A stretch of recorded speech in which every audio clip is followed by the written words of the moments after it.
Good afternoon, everyone. I'd like to call this meeting to order. It's 2 o'clock. And to note that all the members of the town council are here, and our assistant town manager, Terry Tiemann, is here, Will Wharton, our IT director, and Molly Daisy, our town clerk. So welcome everybody here and at home. And would you stand now, please, for the Pledge of Allegiance?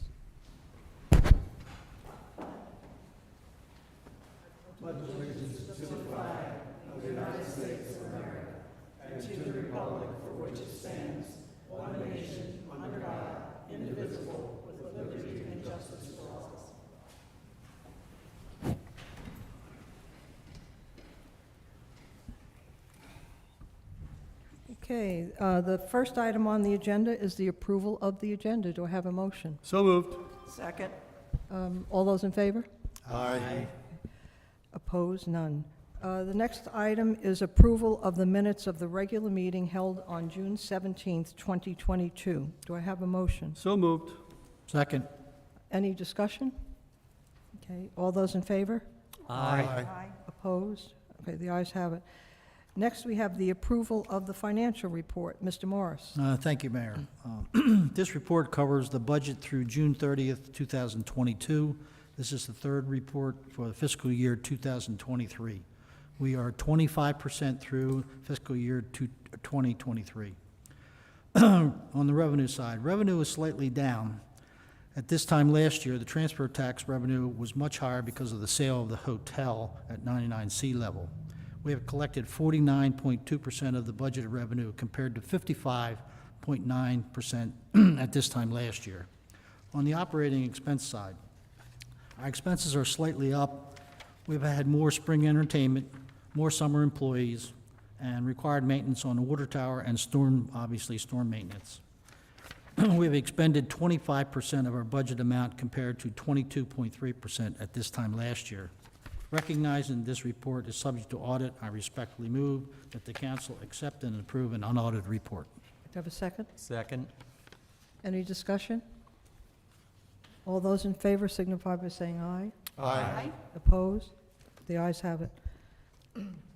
Okay, the next item is announcements, and any announcements today? Anybody on the council? Mr. Shepley. Thank you, Mayor. Mayor, Council, I'd like to give a short update on the status of our lifeguards. Captain Joe Donnelly reported that the lifeguards are fully staffed this year. We have about 40 full-time lifeguards and 20 part-time lifeguards. Wow. The part-timers work on weekends and during the beginning and or the end of the season when the full-timers may be back in school. Our staff includes 1 captain, 5 lieutenants, and 2 crew chiefs, all seasoned veterans who have many years of experience. This entire group of young men and women are a highly trained and dedicated group. It's been a busy first half of the season. Our lifeguards have made approximately 250 water rescues to date, compared to half that number last year.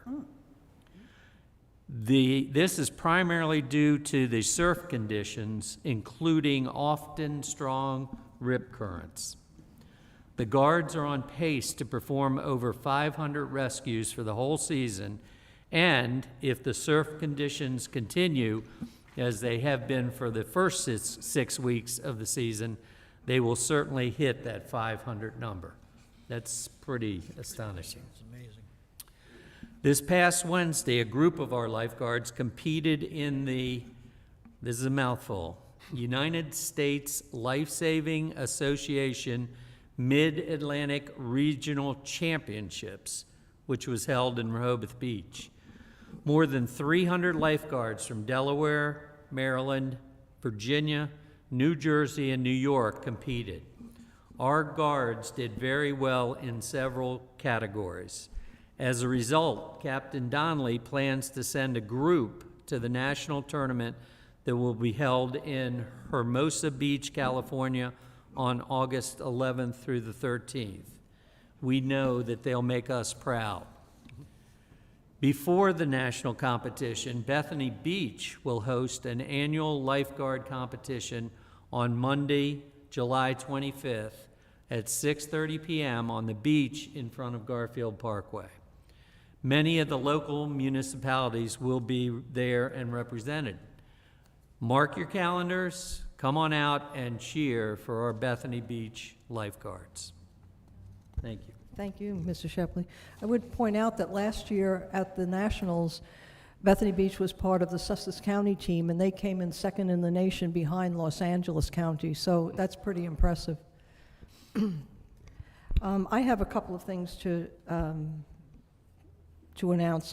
First, on behalf of the town of Bethany Beach and our citizens, the town council wants to express our appreciation to Senator Gerald Hocker and Representative Ron Gray for including 2 town projects in the state of Delaware fiscal year 2023 Bond and Capital Improvement Act. Because of their work on our behalf, Bethany will be receiving $250,000 for the Collins Street Pathway Project and $102,814 for the Lake Bethany Bulkhead Design Project. We also want to thank our Assistant Town Manager, Terry Tiemann, who initiated the requests for consideration and worked with Senator Hawkers and Representative Gray's staff throughout the process. This funding will enable us to proceed with those improvement projects, and it would not have happened without their efforts. Thank you. And the second announcement I have concerns the lights on the beach at night. I don't know how many of you have noticed them. But as you may recall, last summer at our July council meeting, we passed an ordinance which lowered the curfew age from those, for those under 18 to 11 p.m., with certain exceptions. While we pride ourselves on being a community where everyone, including teens, can gather at night safely with friends, we had many complaints last year of large groups of unsupervised teens hanging out in town, harassing young restaurant workers and customers, and following them to their cars. Generally, that ordinance was effective in eliminating incidents of misconduct. This year, however, misbehavior by some teens has become more aggressive, including the assault of 3 seasonal officers, one of whom had an M80 explosive thrown at him. He had to go for medical evaluation and had some hearing issues for a day or 2, and fortunately, he has no lasting serious injury. We've also received numerous complaints from business owners, one who called the intimidation of large groups of hundreds of teens on the beach and bandstand over the 4th of July holiday weekend as terrifying. Reportedly, there was drug and alcohol use in the group. When they were eventually dispersed by law enforcement officers at night, the area was littered with beer cans. And this type of behavior is obviously unacceptable in Bethany Beach. Rather than put our officers, residents, visitors, business owners, and their employees at increased risk, and also equally as important, to protect teens from getting into serious trouble, our town manager increased the police presence on the boardwalk and beach, and he had bright construction lights placed on the beach extending from Campbell Place to Hollywood Street, which are lit every night until 11. The lights have been there for about 10 days now, and business owners tell us that their customers and employees are no longer afraid to walk through the plaza area late in the evening. The first night the lights were in place, I noticed that a number of people, teens and others with small children, were kicking soccer balls and playing on the beach. So I emailed Mr. Gravier and asked what he thought about putting up some volleyball nets and cornhole games each night. Mr. Gravier thought it was a good idea and was in fact one that he had instituted many years ago in Bethany Beach for a couple of reasons, including the narrow beach, and without sufficient lighting, it was eventually discontinued. But now with the lights and a wider beach, starting this coming Wednesday, July 20th, and continuing to late at August, there will be a number of volleyball nets and cornhole games set up on the beach from 7 to 11 p.m. They will be there every night, weather permitting, except nights with scheduled entertainments, which are Monday nights for the movies and Thursday for the concerts. And lifeguards will be there to staff the activities. Times will be adjusted as we determine what the interest is, and more nets may be added. And so we welcome everyone, teens, family, friends, individuals, to come down and have some evening fun playing or watching others play under the lights. And this is one more way of keeping Bethany Beach a family-friendly and, above all, a safe community for everyone. So that's all I have. Does anybody else have anything? Nope. Okay. So we'll see you down there playing ball. John? Okay, so now we have, if does anybody have anything they want to say that's not on the agenda? Okay. We have our committee reports. And the first committee report, what's the first one? Planning and zoning. Planning and zoning, and Mr. Edmondson will present that report. Yes, thank you, Mayor. The Planning and Zoning Commission met. We had a few items of business. Number one, we recommended to the town council to the rezoning of the Walcheck property to the Moore municipal open space and et cetera, which we had a short public hearing about just an hour or so ago. We also voted to approve the subdivision of a property on Hudson Avenue, Evans Avenue, which was a resubmission.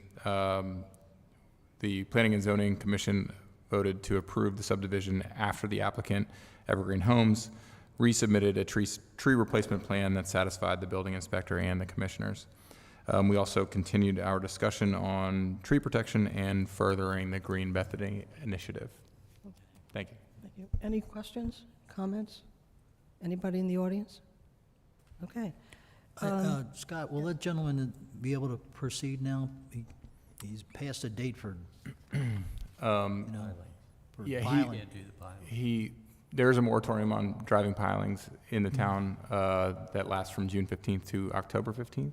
So he will be able to proceed with his building permit application, and as soon as the building inspector approves his plans, he could begin, if he has a pile foundation, driving piles in October. Okay. Okay. Thank you, Mr. Edmondson. The next item on the agenda is a report from the Cultural and Historical Affairs Committee. Mrs. Olmsted.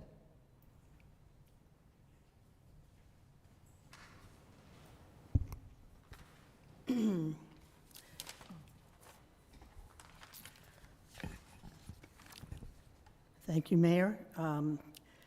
The Cultural and Historical Affairs Committee met on Wednesday, July 13th.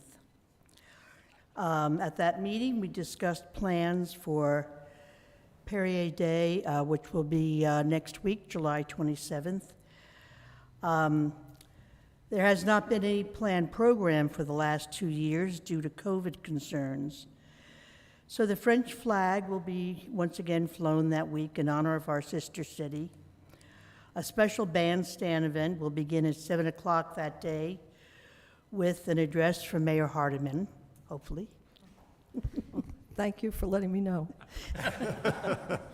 Followed by a performance by the World War II band playing the music from that era.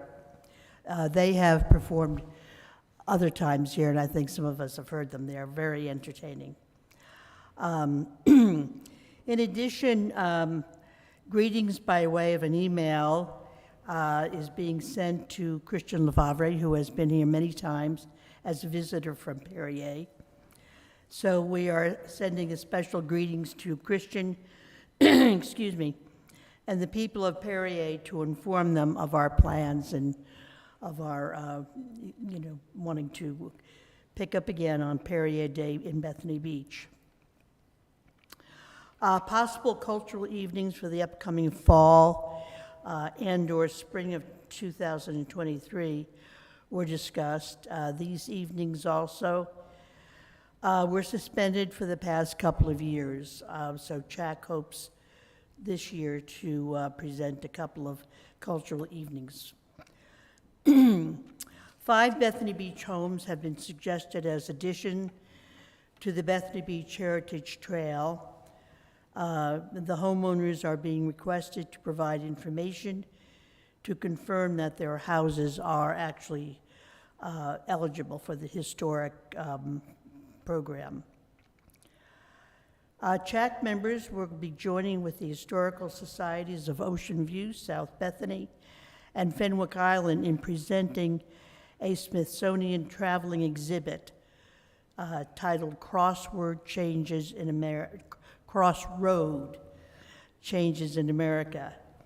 which deals with how the United States went from an isolated agrarian nation to a predominantly urban one during the 20th century.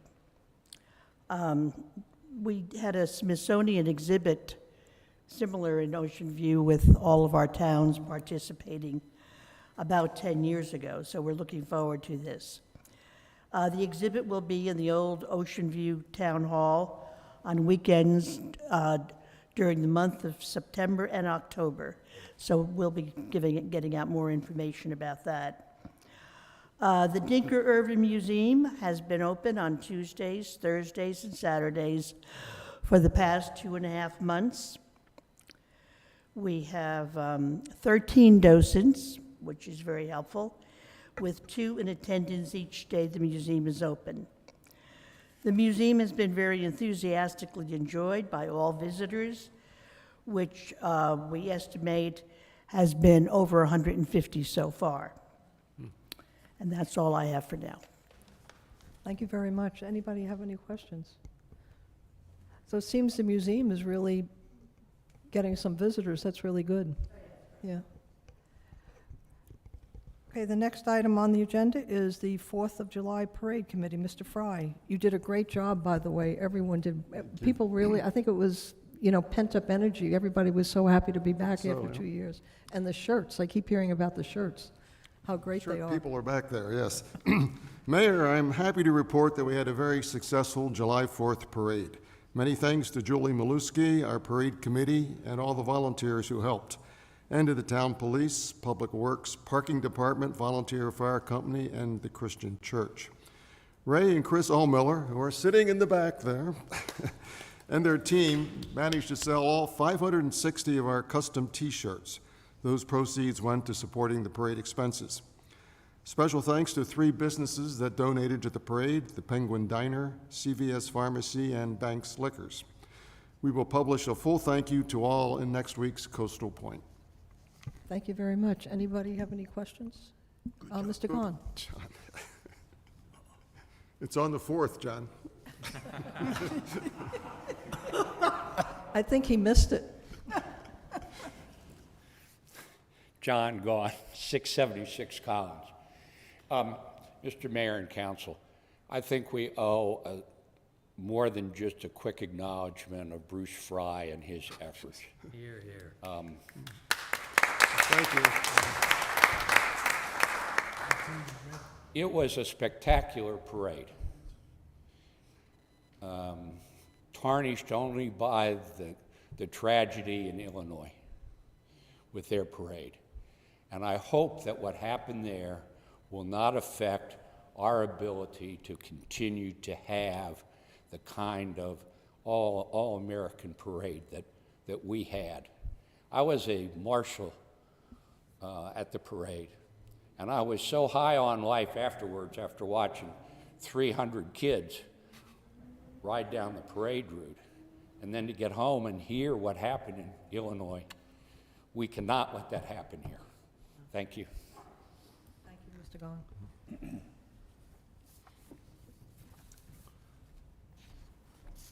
The next item on the agenda is Non-Residential Design Review Committee. Mr. Kilmer. Thank you, Mayor. The committee met on the 5th of July. We had 2 applications, one for Pack the Bowl, that's on Garfield Parkway. It's a new business.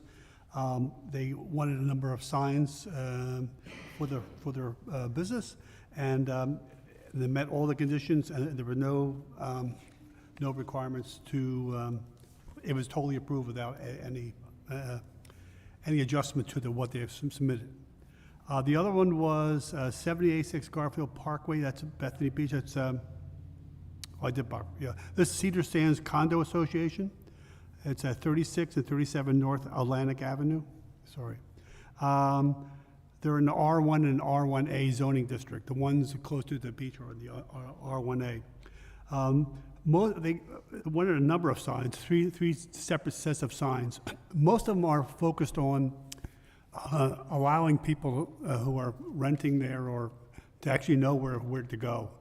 It was all mostly directional signs, especially some people who are staying at the Cedar Sands Condo Association and they don't know there's so many buildings along the way, so they put signs on the buildings so people are on the beach, they know which place to go. And also some directions on how to park in the back. They all met all our sign regulations, and also the non-residential design review has their own set of regulations, and they were both approved with no dissent. Thank you, Mr. Kilmer. Any questions, comments? Okay, next is the Budget and Finance Committee. Mr. Morris.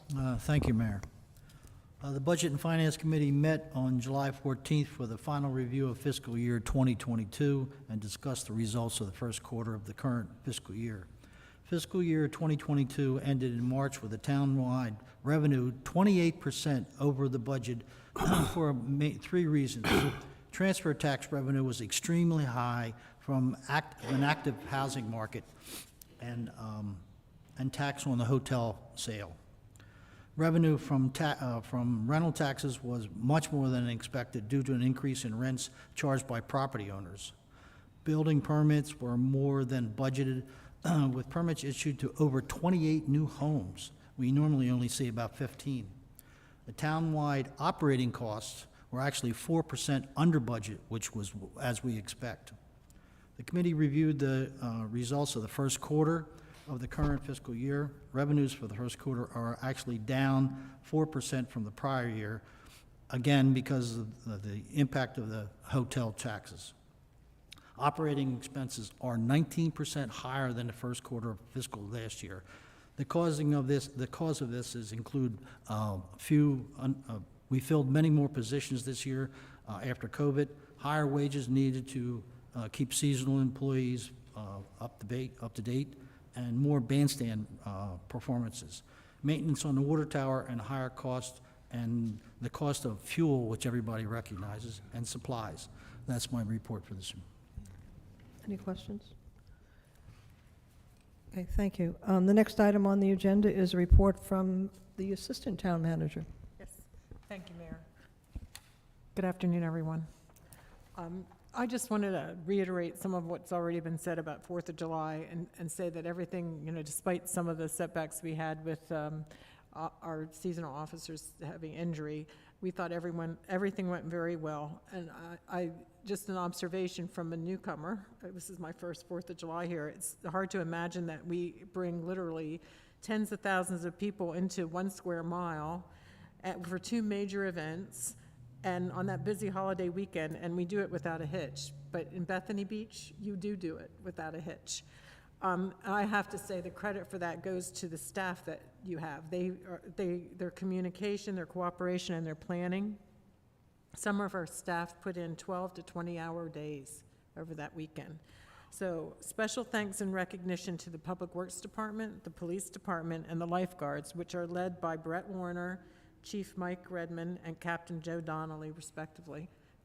I'm just in awe of what you all accomplished that weekend. I'm going to enhance a little bit what Mr. Morris said about the finances. Our revenue was up by $2.6 million higher than it was the previous year, and a lot of that was contributing to that increase was the transfer tax, and our finance director, who's amazing at taking all this data and condensing it into a concise report that any layperson can understand, did that by telling us that it was the highest transfer tax revenue on record. So I thought that was noteworthy. We also, our licenses and permits were 63% over our budget, and our building permits, that was because our building permits were over $500,000. And this is testament. I have to give a shout out to the hard work of our building official. Susan Frederick. It's just amazing. I share an office with Susan, and it's just amazing the work that she gets done. And she managed to handle that increase without any help and through a pandemic. So I have my hats off to Susan Frederick. We are so lucky to have her. So we think that, we know that parking fees have returned to pre-pandemic levels. You did all that and had a 4% reduction in your operating expenses for last year. So that's really phenomenal to me. And I salute you guys for having carried all that off. We think that revenues are coming in pretty well as expected in the first quarter, and so I think we're in good shape to go forward. But there are increased operational expenses, as Councilmember Morris stated, because we are ramping up and heading back to pre-pandemic levels. So that is a good thing. I'll just touch a little bit on projects. We're using the firm of McCormick Taylor for a lot of projects, and so that's made us realize that we need a master service agreement with them. And so our city solicitor has, my report said he's reviewed it, but we got the review and we've sent that off to McCormick and Taylor to make a couple changes to that contract. The McCormick and Taylor is handling the steel dam project at the Loop Canal, and they're also handling the Lake Bethany land stabilization project that the mayor referred to earlier, that now we can do that design work, and the state has paid for that. So they're handling those two projects. We expect to have drawings pretty soon on in the next few days on the Collins Street plan.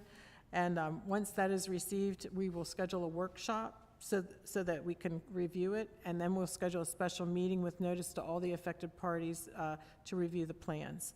So just something of interest that I noticed in the monthly reports, and the manager had pointed this out to me, but just as we use like the parking fees to tell us how many people are visiting Bethany, we use the water revenue, the water consumption as a gauge for how many people are actually living in Bethany Beach in the summer. And what that data tells us is that over the summer, that we are living, I'm screwing this all up. What the data tells us is that we now have more people living in Bethany Beach over the summer than pre-pandemic, but we have fewer than the 2020 lockdown. So our water fees are up slightly from 2019, but they're not quite as high as they were in 2020. So we're kind of returning to some of those pre-pandemic levels even there. But it's a good gauge, and who knew, right? Yeah. That's just interesting. That's my report, Mayor. Thank you. I just wanted to follow up on something that Mrs. Tiemann said. I think sometimes we don't appreciate all the work that this very small staff does. The people in Public Works I know work just day and night, and over the 4th of July weekend, they worked around the clock. And so many of them, too, I mean, I don't know how they have smiles on their faces when they do it as well. And our police, to Mr. Gahn's point, our police department has a lot of procedures that go on behind the scenes. They're very professional. We're not aware of them. And I think that, you can never 100% guarantee anything, but to the extent the precautions they do take and the eyes they have on Bethany Beach that we are not aware of, they really deserve a lot of credit. But if you run into our employees, please just thank them for all they do to keep us safe, to keep the place clean and everything else. They do a great job. And when you thank them, they do appreciate it, because they we'll really hear, do. oh, somebody thanked me today. So thank you, Mayor. I see the trash men, and one of them gets off the truck and he runs over and he says, "I need a hug today." So, thank you very much, Ms. Tiemann. Anybody have anything to say, add to it? Anybody in the audience? Okay. Now we're on to the new business. The first item on new business, the presentation by US Wind regarding the release by the Bureau of Ocean Energy Management of the construction and operation plan for the new level of review and public comment from the Bureau of Ocean Management makes a final decision on the construction and operation plan and what it means for Bethany Beach. I just wanted, before I introduce Mr. Dunmeyer, I just wanted to point out a couple of things by way of background. And as you know, there are 2 lease areas off our coast between Maryland and Delaware. The one that's furthest away, that's off the Maryland coast, off Fenwick Island and Ocean City, is the U.S. Wind area, lease area. But they, although they are down there, their turbines will be visible to a certain extent from Bethany Beach. The one that will be off our coast, 19 miles off, is Ørsted. And U.S. Wind is further along in their construction and operating plan and in their getting their final approval than Ørsted is. Ørsted has not submitted their construction and operating plan. They expect to do so by the end of the year. And as you can see in the case of U.S. Wind, they submitted their plan to the Bureau of Ocean Energy Management in 2020, and it was just released for the next step of public review by the Bureau of Ocean Energy Management last month. So it's a rather long process. This next phase in the process for U.S. Wind will probably take about 18 months as well.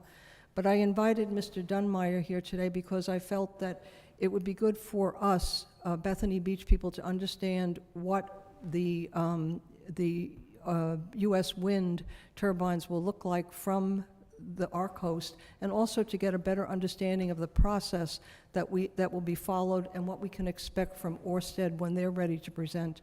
I've been in contact with Brady Walker from Ørsted. He knows that Mr. Dunmeyer is here today, and he knows that they will be given the same chance to come and explain to us once they are in a position to do so. So with that, I'd like to introduce Mr. Dunmeyer. And I had your thing here, just somewhere here. What did I do with it? Well, I apologize. Oh, here he is, I'm sorry. Okay, Mr. Dunmeyer lives in Lewis, and he serves as the Delaware Development Manager for U.S. Wind. Mike is an ocean environmentalist with an extensive business background. After a long career as a senior executive for a Fortune 500 company, he served as executive director for Ocean Champions, a bipartisan political organization focused solely on ocean health. Mike was elected and served as a commissioner in the town of Dewey Beach, where he partnered with the Center for the Inland Bays to address Dewey's bayside flooding problems. Mike has an MBA from Duke University and a BA in economics from Washington and Lee University. He has served on the boards of directors for Ocean Champions, the National Aquarium in Baltimore, and the Center for the Inland Bays. So, Mike, would you please? Thank you very much, and thank you all for giving me the opportunity to speak with you today. I really appreciate it. So as Mayor Hardiman mentioned, I live in Lewis, but I also do have a home in Dewey, so just like everybody here and listening online, the coast and the beaches here mean an awful lot to me. I love them, and I care very much about preserving them. Let's see. Will, what should I be aiming at?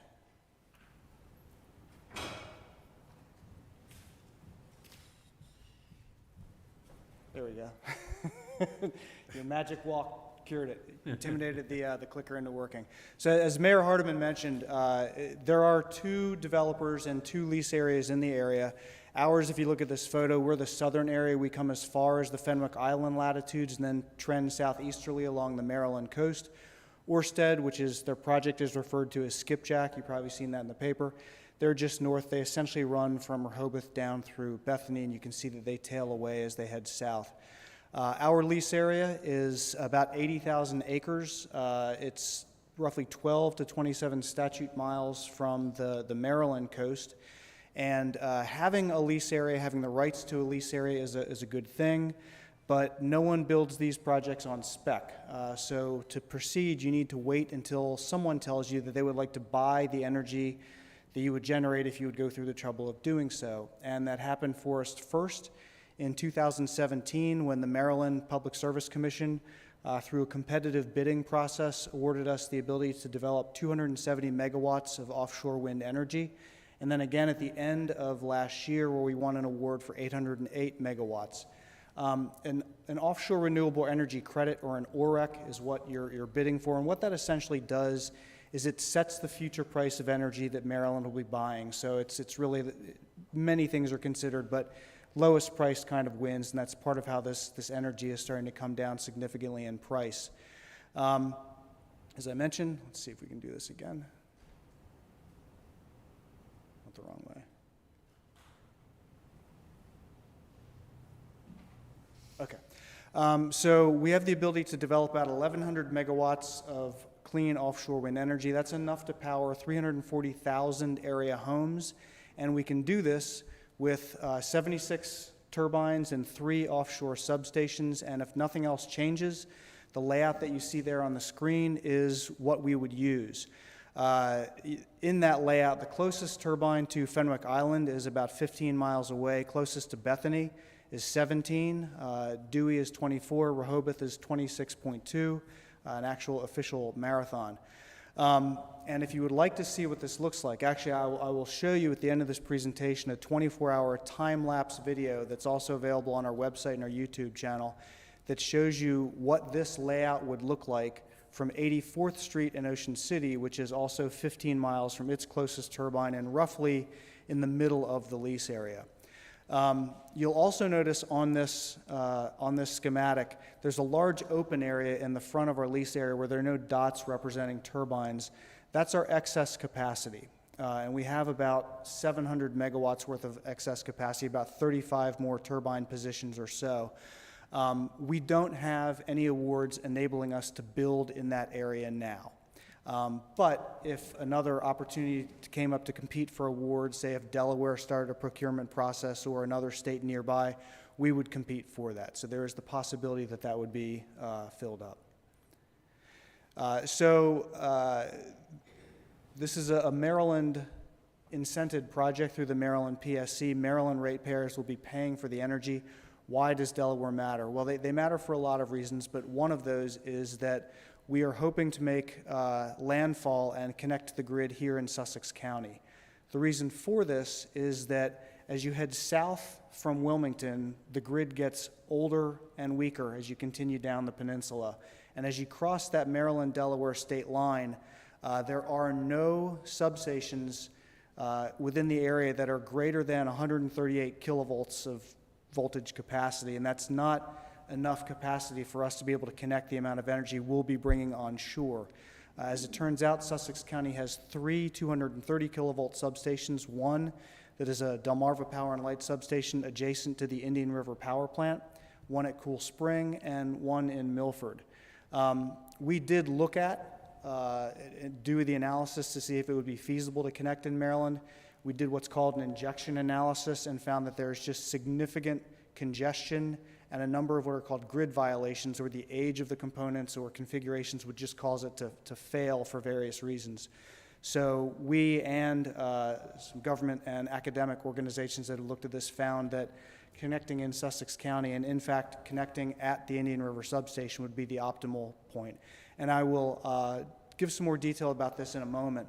But the key considerations to keep in mind as we talk about this is that the cables will be buried from where they originate at the offshore wind farm all the way to where they connect to an existing inland substation. So we'll use a trenching method to bury about 6 feet beneath the seabed until we get to around 1,000 feet from the coast. At that point, we'll switch to something called horizontal directional drilling. And what HDD does is it allows us to send the cables about 60 feet beneath the beach and dune without coming into contact, so we don't disturb those critical ecosystems. We're able to bury the cables very deep so that there's no risk of them having wave action cause them to come unburied. And again, we just make sure that we don't touch those critical habitat. We'll also use horizontal directional drilling for any time we would need to cross wetlands or sensitive areas like that. So again, we're protecting those areas. There will be no above ground infrastructure until you get to that substation of connectivity. The only evidence that you'll have that something was going on when we're done is the occasional manhole cover to allow people to get down and do maintenance at certain key areas. Okay, so I'll take a break from the project for a moment and walk you guys through the process for developing offshore wind in the United States. What you see in front of you, that is the process that all offshore wind projects go through with the Bureau of Ocean Energy Management, also known as BOEM. which is a division within the U.S. Department of the Interior. So that black area at the far left represents, for our project, that was 2010 to 2014, where BOEM will identify a large area offshore that they believe could be good for offshore wind development. It's referred to as a call area, and it'll be far larger than what ultimately winds up coming out of the process. If they identify this area, they begin with an environmental analysis to determine if there are any areas within that call area that represent critical habitat for threatened or endangered species. They eliminate any of those areas. They then go through a conflict analysis for any stakeholder groups using that area, so like the military, shipping, commercial fishing, as well as just general public input. And our original lease area, I hesitate to do this.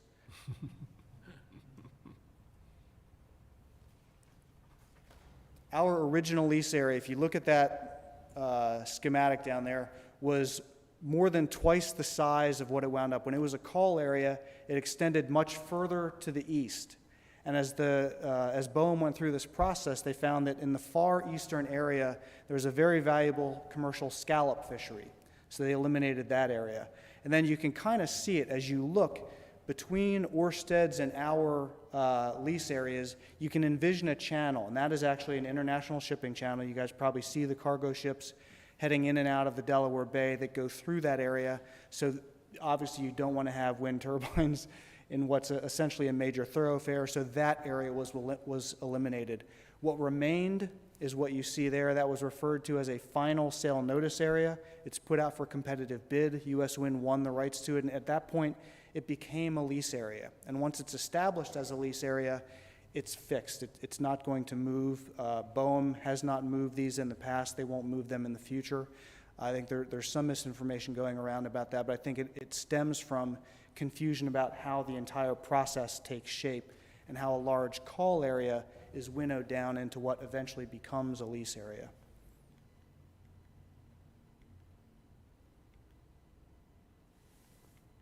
Okay, so in 2014, we won the rights to this lease area. The first thing we did was establish our site assessment plan. This is our plan to go out and learn everything we need to know about this area in order to develop safely and responsibly. BOEM approved that plan in 2018, and then we immediately got to work in carrying out that plan, doing research on the area, consulting existing research, doing surveys, and beginning to build what's called our construction and operations plan, or our COP. That COP was submitted to BOEM, as Mayor Hardeman mentioned, initially in 2020. We have some back and forths where they say, could you describe more about this area? Could you build out this section? We have specific questions here. So a couple back and forths to where last June 8th, they deemed that COP to be sufficient and complete. Now, that does not mean that it's approved. It just means that it has all the information that BOEM believes they need to assess it and determine whether or not to approve it. And that's where we are right now. So when they made that determination, two things happened. The first thing is that the COP became a public document that's available on BOEM's website, boem.gov. And I would encourage all of you to go out there and take a look at it. It is immense. It covers in excruciating detail every aspect of the project, from design of the components, fabrication, transportation, installation, the operations and maintenance of the project, and ultimately the decommissioning, where we will take everything out of the water at the end of its useful life, 25, 30, 35 years down the line. It also identifies all of the risks that we will encounter through our activities and how we will either avoid or mitigate those risks through our actions that we will take. It also will show you all of the research that we've either conducted or consulted in developing these plans. So the other thing that happens is we begin this 2-year public process where those plans are assessed technically as well as against every federal environmental law that exists. So guys, this is Clean Air, Clean Water, the Coastal Zone Management Act, the Marine Mammal Protection Act, Magnuson-Stevens Fisheries Conservation, the Migratory Bird Treaty Act, et cetera. And as we go through this process, there will be public hearings where you will have an opportunity to ask questions, to register your opinion, and make sure your voice is heard. You can do this through the hearings, or you can submit feedback in writing through the website. And these hearings will be noticed, through various papers and news outlets, as well as to the towns themselves. We had 3 hearings at the end of June, just to kind of get the ball rolling, but there will be plenty more. I don't know, did anyone attend any of those hearings? Okay, so there'll certainly be plenty more as we go through this. You'll have your opportunity to, again, make your voice heard. Now, if everything goes as planned and we pass all of those tests, BOEM could permit us to begin construction in 2024.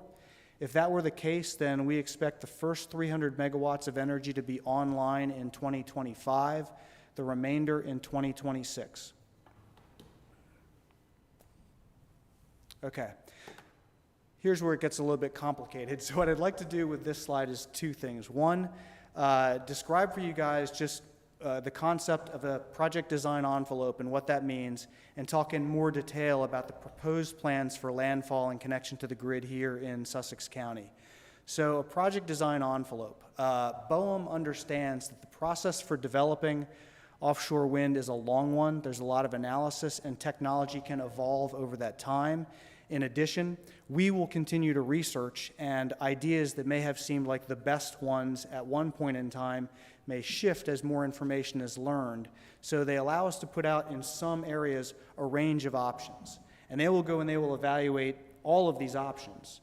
But we are then constrained in terms of anything we might do in the future to whatever is in that COP, that project design envelope.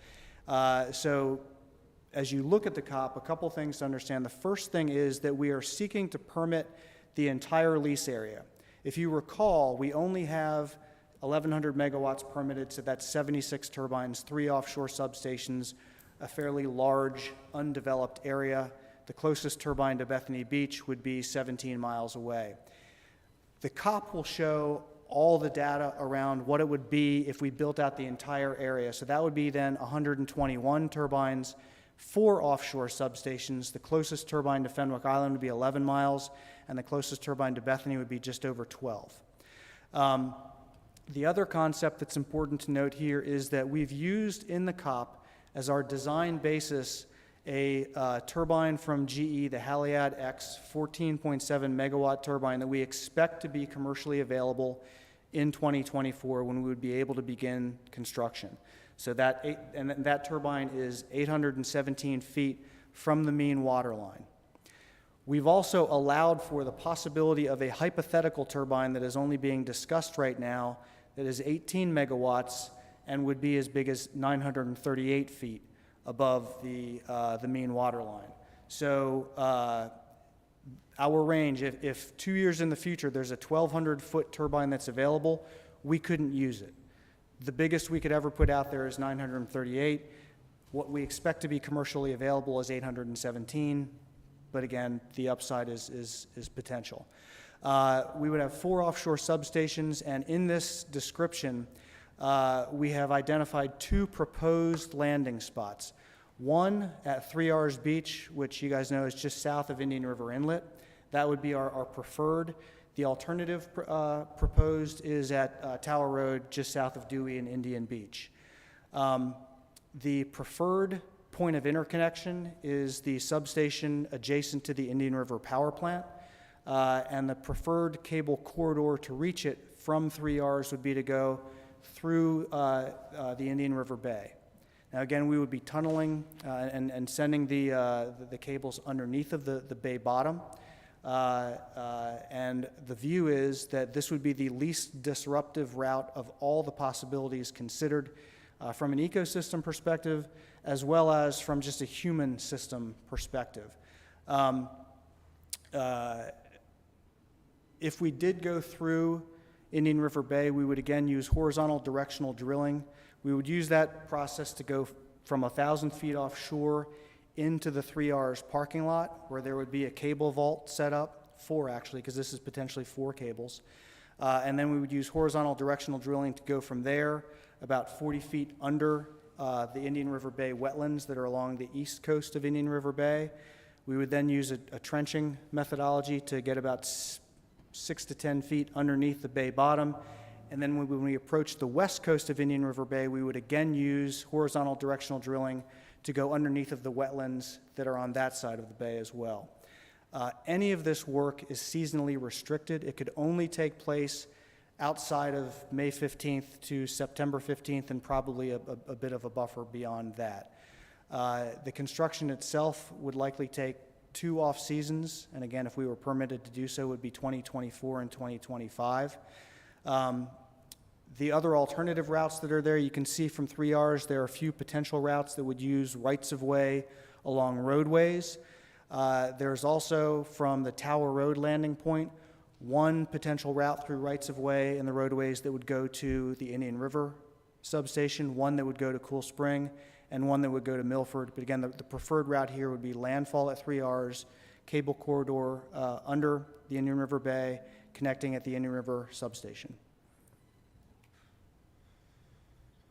Okay, so real quickly, what's in it for Delaware through all this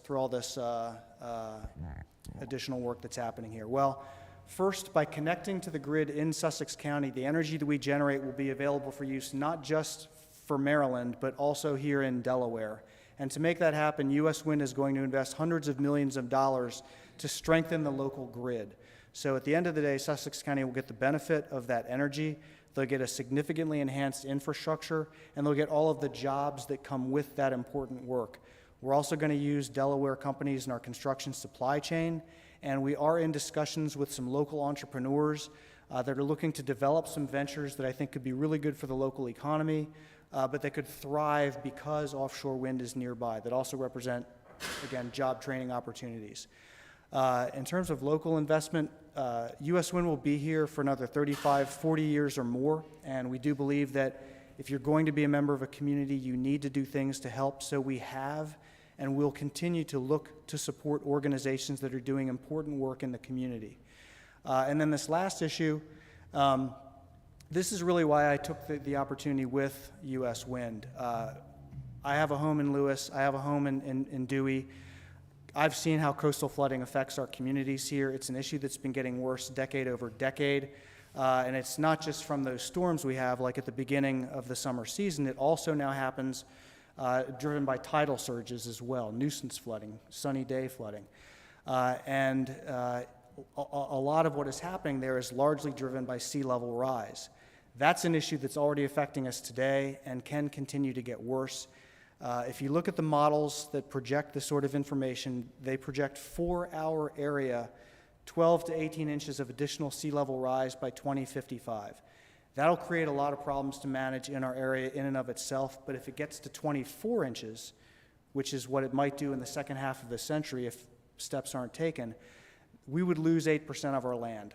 So that would be a huge challenge for coastal towns as well as inland on the inland bays. It would also compromise drinking water, septic systems, farmland in Milford. It's a problem that must be addressed. And one of the best things that we can do to address this long term is transition to renewable energies. And the resource we have available to us here is strong, consistent offshore wind. Don't get me wrong, we need all of the rooftop and community solar that we can get, but to create a solar field that would replicate the amount of energy we can bring across, you would need an area the size of Wilmington. So it's not really feasible for Delaware. Likewise, onshore wind, you need mountaintops and large open plains where the wind can blow without any interruption for long periods of time, long stretches of land. We don't have that either. What we do have is strong, consistent offshore wind. And as a part of this, we also need areas in the western deserts to set up utility scale solar. We need plain states to do more onshore wind. We need the Far East and Europe to do their part. And the good news is I really pay attention to this field now, is these things are happening. What we can do here, the decision we can make, is to pursue offshore wind. And from my perspective, as we think about what kind of Delmarva Peninsula we want to leave to our children and grandchildren, I believe that offshore wind needs to be a part of that solution. What I'd like to do now, if time permitting, is there are 2 sets of simulations I'd like to show you. The first is from our YouTube channel. That's our 24-hour time-lapse video taken from 84th Street in Ocean City. And Will, if you want to go ahead and cue that up. Mayor, is it okay to? Okay. This shows you the 76 turbine layout and the 817-foot turbines. After this, I'll show you some static simulations from Bethany Beach that would show you the full 121 turbine build out at 938 feet. So you have both perspectives here. This takes about 4 minutes to run. This is giving you the time. It was July 22nd of last year, which was my daughter's 21st birthday, a very memorable day for me. And this is just some background on how it's done. We did build into the simulation a 14.6-foot elevation representing the mean elevation above sea level at 84th Street in Ocean City, and a 5-foot 1-inch line of sight correction for kind of an average height person where their eyes are looking out on the wind farm. So what you'll see is that as the sun comes up and is on the horizon and backlights the turbines, that's when they're most visible. And I would say if anyone wants to walk up and take a closer look, feel welcome to do so. This is also available on our YouTube channel and website.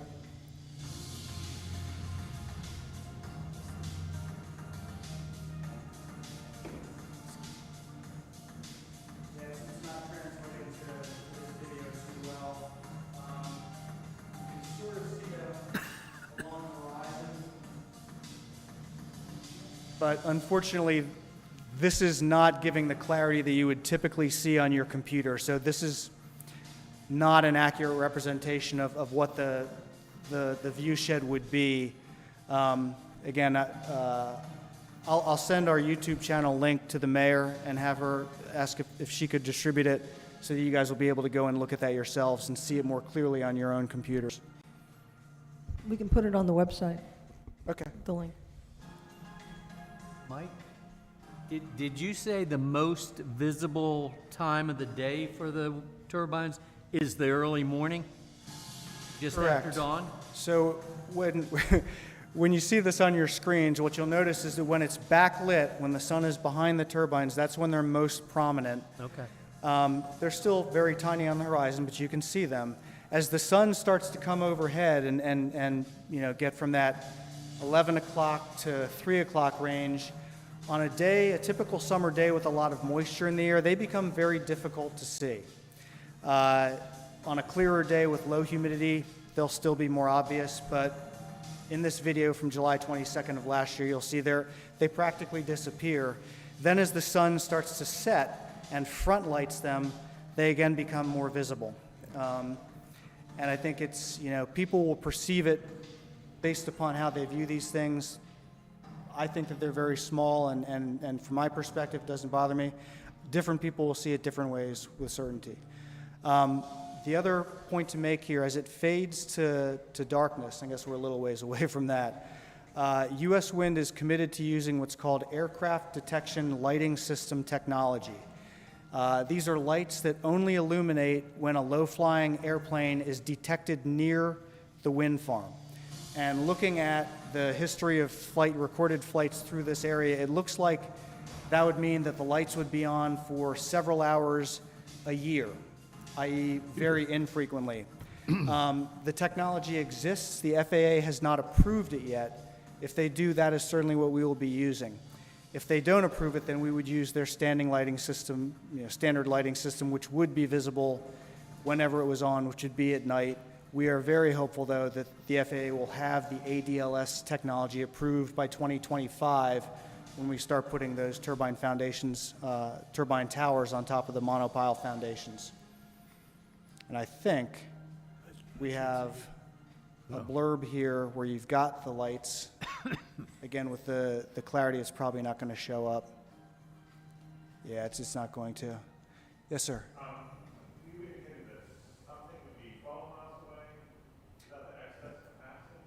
So you've got the perfect teaser for what I want to show you next, which is these are what are the COP visual sims, and they're on BOEM's website, so you can look at them there.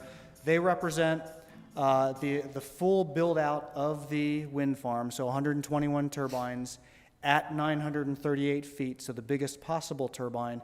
In that situation, the closest turbine to Bethany becomes 12 miles away. And, Will, if you can go ahead and we've got one morning shot here, and then an afternoon shot from Bethany.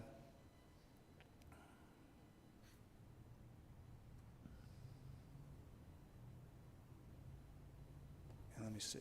Nothing there. Can't see anything.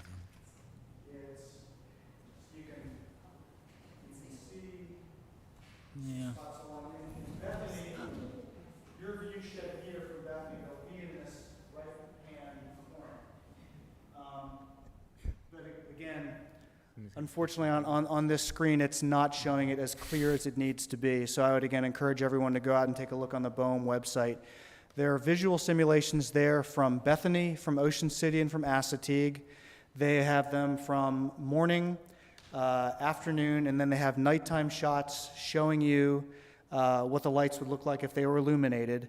They have what's called the prevailing wind, which is out of the west, the southwest, which would cause if you think of me as a turbine face, it would cause the blades to be perpendicular to the beach and less visible. They also show the blades if they were parallel to the coast and looking right at you. They have a second set for all of these called Panorama with Detail, which puts a box around where the turbines are, and then they have Just Detail. What they've done in the Just Detail shot is they've blown up that section that was in the box like an inset on a map so that you can get a good look at what the turbines look like. But the panoramic views represent what the field of vision from a person standing on the beach would be. And again, please do go take a look at those. So those are all of my prepared remarks. Do we have time for some questions? Mm-hmm. Yes, sir.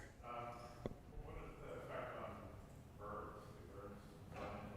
It's a great question. So as it turns out, we've got... Could you repeat the question, please? Because Oh, sure. So this gentleman asked what the effect on birds is.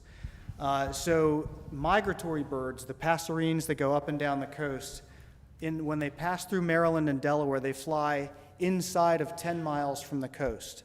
So they will not be near our or BOEM's wind farm. And the Audubon Society has actually looked at all of the existing lease areas and said that they largely are outside of the migratory path of those birds. Now, we do have marine birds that spend either all of their lives or most of their lives offshore, and we've done a study every 2 years going back to 2014 where we do visual by airplane and by boat and computer counts of the species that are there. So we know by month counts of species type in the lease area, and what we see is that the densities there are far lower than, again, what you see to the east. And that's part of why BOEM selected this area, is it's kind of a relative desert of inactivity for the area. The current count we have, I think, shows on average at any point in time about 15 to 20 birds in that lease area.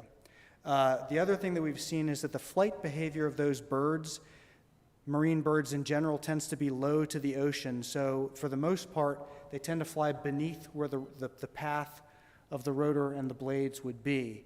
And the other piece of intel that we have is looking at the 30 years of experience with offshore wind in Europe. Because there are no visual obstructions like buildings, trees, hills that hinder a bird's ability to perceive what's coming, they can see these wind farms a long way away, and in general what happens in Europe is they just seem to avoid them.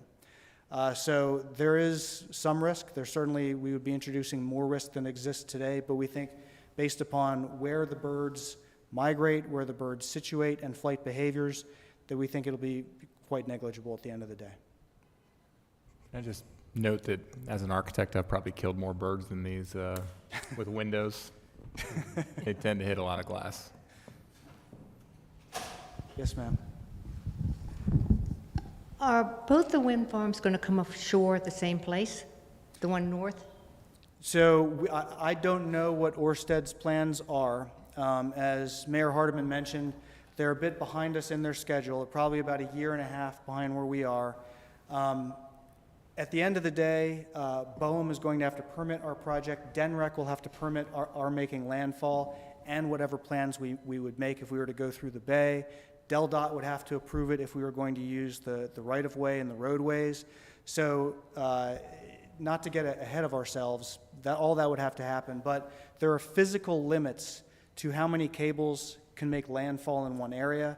And based upon how Indian River Bay sets up, it gets very narrow in some points, and there are physical limits to how many cables you can get through those narrower areas of the bay. There are also electrical engineering limits to how much energy you can connect at one point. So it's unlikely that very much after us would be able to follow that same path. But again, we haven't been approved to do that either, so. Yes, sir. How are you going to handle your community involvement? Are you going to have a foundation? Do you have someone dedicated to the local area and all?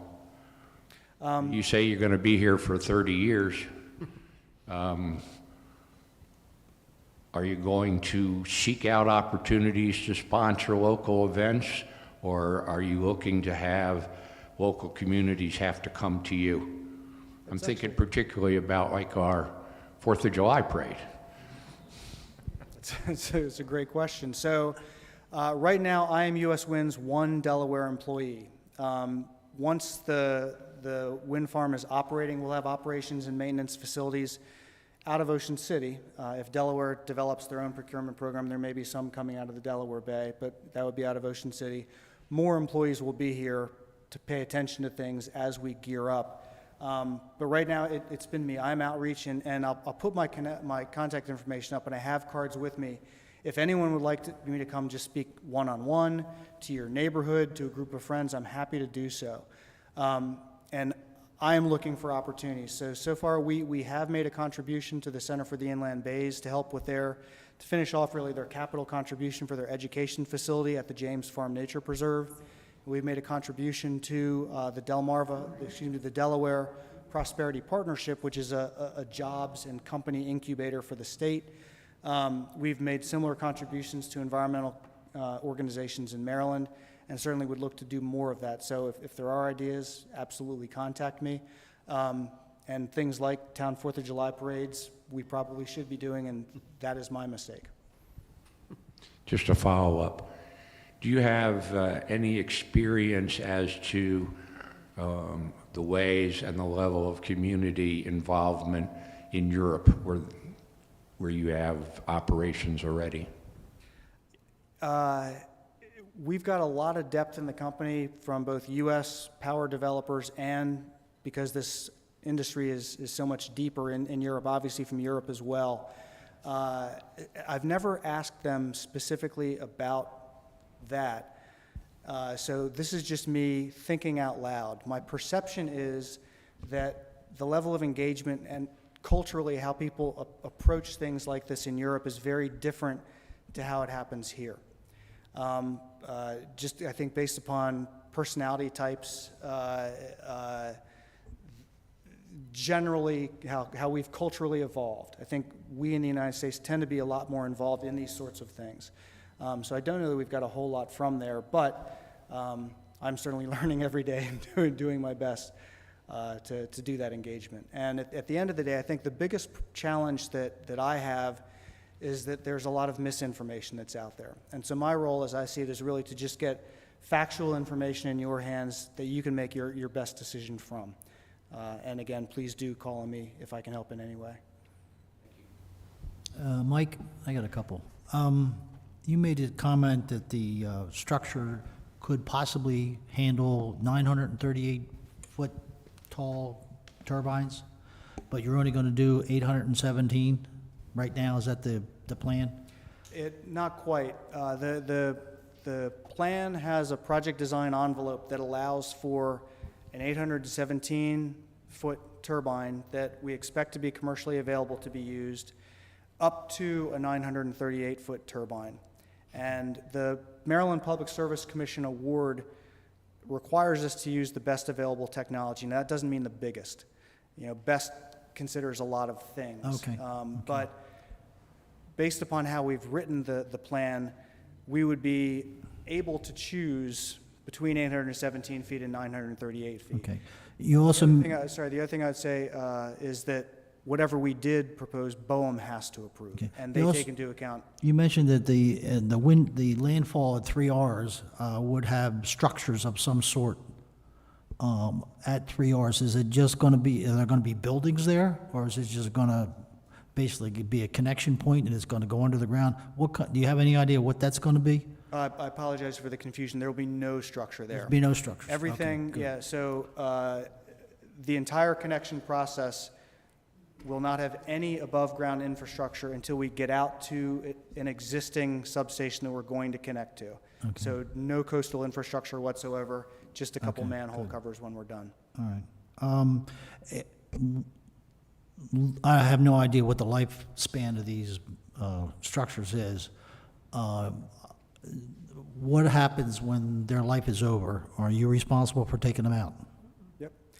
We are. So they are built to last a minimum of 25 years. With proper maintenance, there's no reason they can't last 30, 35, or even more. But when all is said and done, we are required per our lease with the federal government to remove everything that we put down unless someone decides, generally that like the scour protection, the rocks that are put around the foundations, people may decide that that's good habitat for black sea bass, and so we want to leave that But there. the superstructure would be taken out. Yeah, and whatever people agreed should be taken out, we would take out. So that would be the cables, that would be the monopile foundations, that would be the turbines. We have to, again, as part of having a federal lease, we have to take certain performance bonds, both for the cost of operations as well as the cost of decommissioning. Those bond amounts are upped as more goes in, and they're marked to market every 5 years to reflect changing cost structure to make sure that if at any time anything happened to U.S. Wind, the money to remove the entire infrastructure is there and nothing falls to taxpayers. Okay, I understand this is mainly a Maryland-type project. You mentioned that the Delaware would actually get some of the power that's coming on shore. Are we going to get half of it, 10% of it, 20? You have any idea what the benefit it is to Delaware? It sounds like all the maintenance and all support is going to be in Maryland, but yet we're suffering all the construction projects and everything in Delaware. So what's it for us? What do we get out of this? So the way that energy is billed and the way it's actually consumed are two different things. So we're a part of a 14-state grid managed by PJM, and it has dozens and dozens of different energy inputs into this grid. PJM matches supply with demand and moves energy around, but it's contracts that we all have with our energy providers that kind of determine billing.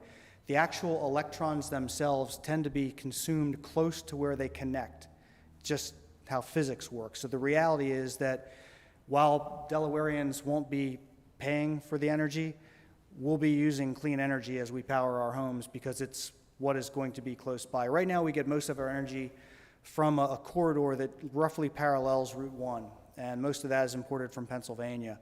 There's a congestion surcharge we all pay that's a part of those bills because that energy does get congested just like Route 1 traffic does. Bringing all this energy in from the east might relieve some of that. Like I said, the other thing that Delaware gets is the investment in infrastructure. Typically, when grids are strengthened over time, that cost is passed through to the ratepayer. In this case, U.S. Wind is going to be paying for all of that. And when Ørsted does their work, they will be paying for that. There will be jobs that come out of this, and certainly, it's quite possible the state may want to talk to us about benefits, and I've let all of the towns know individually and collectively through the ACT that we're certainly interested in talking to them to see if there are problems that you guys have that we can help address. When you say that the grids will be strengthened, what does that look like? So now you're asking me to delve deep into my electrical engineer background. Or just like, does that mean that the lines get buried, or does that have to do with transformers or 50,000? Because I have no electrical experience either, so just 50,000 foot level. So first of all, additional substations will be built around the existing substation, directly adjacent to it. But as that energy propagates out around it, the entire line transmission system has to be able to support it.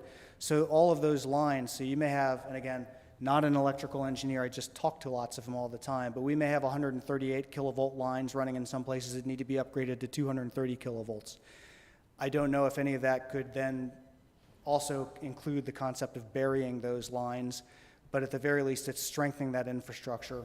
And right now, if you look at our grid and use kind of the road system as an analogy, we've got a mix of 3-lane highways, 2-lane country roads, and horse paths, and everything ultimately needs to be in the area kind of like a 3-lane highway. So it all gets built up to where it can handle the amount of voltage that's being passed through it. And you said you're going to help support that? That's, Yeah, U.S. Wind is responsible for paying for that necessary upgrade. So, you mentioned, the second half of the century and 24 inches of sea level rise and the Delaware that we're going to leave to our children and grandchildren.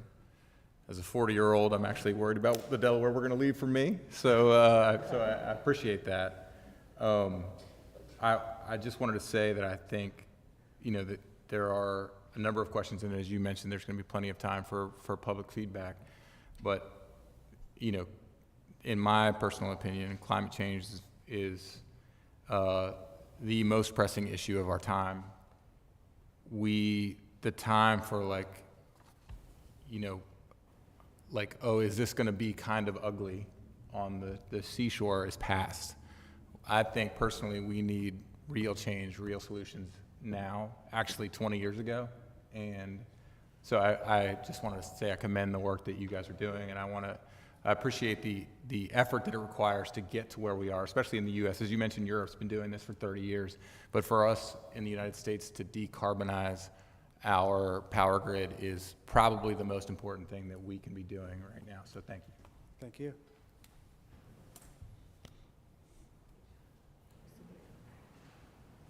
One quick question. Do they make any noise that anything we could hear? They do make noise, but nothing that you will hear from the shore. And it's also worth noting that all the turbines will have Coast Guard required navigational lighting and marking and sound. None of that will be visible or audible beyond 5 nautical miles. So again, none of that would make its way to shore either. Yes, sir. Yes, ma'am, sir. In the end, who makes the final decision? So there are a number of different groups that have permitting authority. So the Bureau of Ocean Energy Management is responsible for permitting the project writ large, whether we can proceed or not. If we are to proceed, DENREC would need to permit landfall and potentially permit work through the bay. And if we were to go through the bay, the U.S. Army Corps of Engineers would also have permitting authority there. Again, if we were to go through a land-based route, then DELDOT has permitting authority. So there are those 4 organizations. Can I just add one more thing to what can I get back on my high horse here? Right now you're talking about the closest possible turbine being 12 miles from Bethany Beach or 11 miles from Fenwick Island. Well, if sea level rises 24 inches, it's going to be much further away. So it'll be very hard to see. let's hope that's not the case. Anybody? I had a couple of questions, Mike. When do you make the decision about whether they'll be parallel to shore, the turbines, or perpendicular? Or is it individual ones? Interesting. So it actually, like a weather vane, well, actually not entirely, but the turbine nacelles, which hold the generator to which the hub is attached, and the blades will turn to face wherever the wind is coming from, so that you've got I gotcha. optimal reception. The blades themselves can also be feathered for efficiency, and then if there were a storm, they're turned into the wind, so that again, you don't have as much resistance. Okay, and the blades, that 817 and 938 is with the blades straight up? Correct. Both measurements, 817 and 938, would both be with one of the blades facing Okay. straight up at its highest point. And I understood you to say that even though Delaware was getting a lot of the benefits, that because of U.S. Wind, we would not be paying additional rates based on that? Because the Maryland Public Service Commission initiated the project, Maryland ratepayers are responsible for picking up that charge. Delaware is not. Okay. And just if you're curious, our second award for 808 megawatts is the requirement from the Maryland PSC is that the total impact to the average Maryland ratepayer cannot be more than 88 cents a month. So costs have come down considerably from what they were 10, 12 years ago because of the maturation of the industry, more efficient turbines and competition. And you and I spoke one time about radar. Could you address that a little bit and what's being done on that? Sure. So there are two types of radar. There's land-based radar that's used for things like military operations, FAA radar, things like that. And we go through a process with all of those organizations to make sure that the siting of the wind farm is not going to interfere with their activities. And again, that's a part of the permitting process. The bigger challenge, though, is marine vessel radar. So the radar that is used by commercial vessels or recreational vessels as they're moving around out in the ocean. And the challenge is that wind farms can cause propagation and additional refraction so that people will get false radar signals. The National Academies of Science did a in-depth profile of this. I read that, I took notes on it, I condensed my notes, I presented my notes to one of the guys who actually lives here that was one of the reviewers of this document to make sure that I understood. He said, yep, you got it. The key thing, though, is it's very nuanced. So the major cargo vessels that we see coming in and out of the Delaware Bay, the quality of radar that they have is not going to have any problems. They're also all highly trained to deal with the sorts of obfuscation that other issues will cause as well. They know how to read their radar, they know how to work with these things, and said, not going to be a problem. So the challenge will be with the commercial fishing and fishing communities because it's a lower grade of radar. The training is uneven, for understanding how to best deal with that.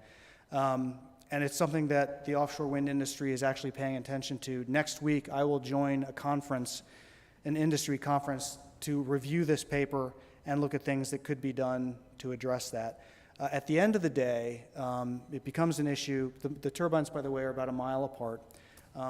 During the day, visibility should be fine for navigating there. It's in fog, at night, things like that. So you've got a smaller subset of people that are going to be out in those conditions. But again, that's something that we take very seriously and want to make sure that there's a solution in place for. And could you address the recent call that the Bureau of Ocean Energy Management put out for the areas that are going to extend from Delaware down to the Carolinas, but further off the coast? One of them is adjacent to the one that Ørsted has now.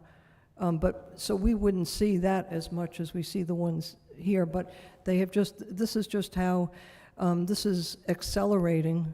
The federal government is putting out more calls for areas that they're going to start studying, and one of them is about 4 million acres extending from Delaware down to the Carolinas and further off our coast.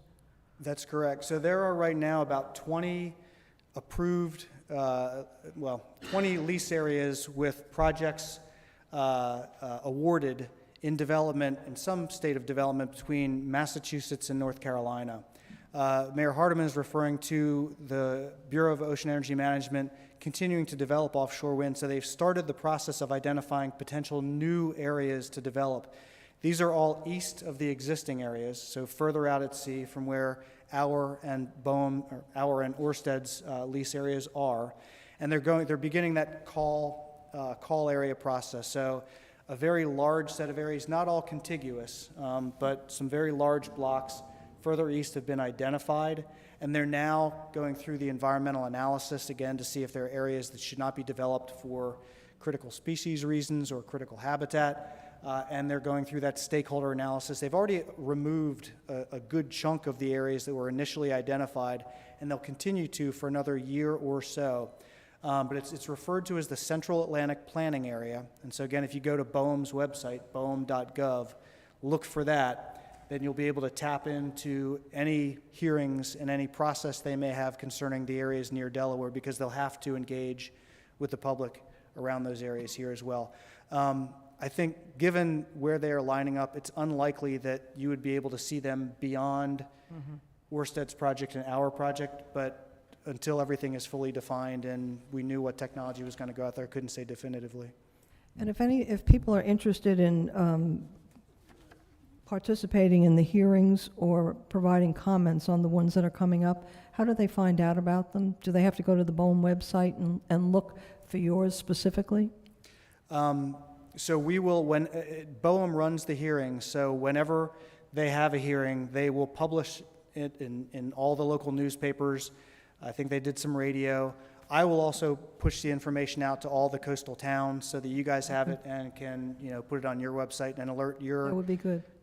your residents as you see fit. Are there any other questions or comments? Thank you very much, Mr. Dunmeyer, for coming. This has been very helpful and very interesting. Yeah, my pleasure. Thank Thank you all so you. much for your time, and do please contact me. He's a good speaker. Yes.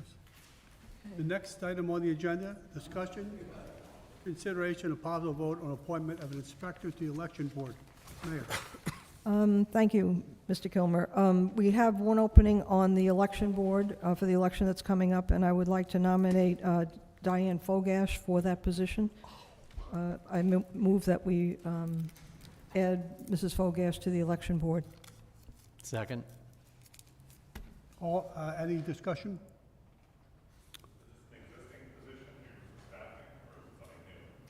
I'm sorry? Is this an existing position, you're just staffing? Oh, no, it's just, we needed one more person. Yeah, yeah. Motion's been made and seconded. All in favor, say aye. Aye. Opposed? Motion passes. The next item on the agenda, discussion and consideration and possible vote on the appointment of election officer to the Board of Elections. Mayor.